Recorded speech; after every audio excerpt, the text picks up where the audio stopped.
ที่จังหวัดมุกดาหารในการมอบบ้านกาชาดสร้างสุขบรรเทาทุกข์ผู้ยากไร้เฉลิมพระเกียรติในพื้นที่ของอำเภอดอนตาลครับ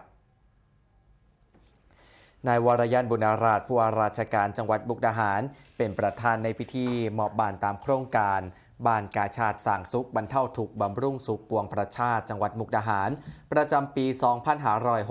2569 ในพื้นที่อำเภอดอนตาลจังหวัดมุกดาหารเพื่อซอยเหลือและก็ยกระดับคุณภาพชีวิตแก่ราษฎรผู้ยากไร้ผู้พิการและผู้ด้อยโอกาสทางสังคมโครงการดังกล่าวนะครับจัดขึ้นโดยเหล่ากาชาดจังหวัดมุกดาหารร่วมกับหน่วยงานภาครัฐภาคธุรกิจเอกชนภาคประชาสังคมและองค์กรปกครองส่วนท้องถิ่นกับมีวัตถุประสงค์เพื่อถวายเป็นพระราชกุศลแด่สมเด็จพระนางเจ้าสิริกิติ์พระบรมราชินีนาถพระบรมราชชนนีพันปีหลวง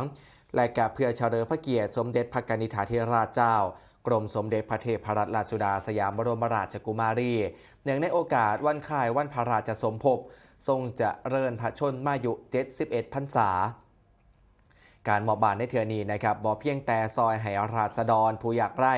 มีที่อยู่อาศัยเป็นของตัวเจ้าของที่มีความมั่นคงปลอดภัยและก็มีคุณภาพชีวิตที่ดีขึ้นเท่านั้นแต่ยังสะท้อนให้เห็นถึงความร่วมมือและก็บูรณาการรวมกันอย่างเข้มแข็ง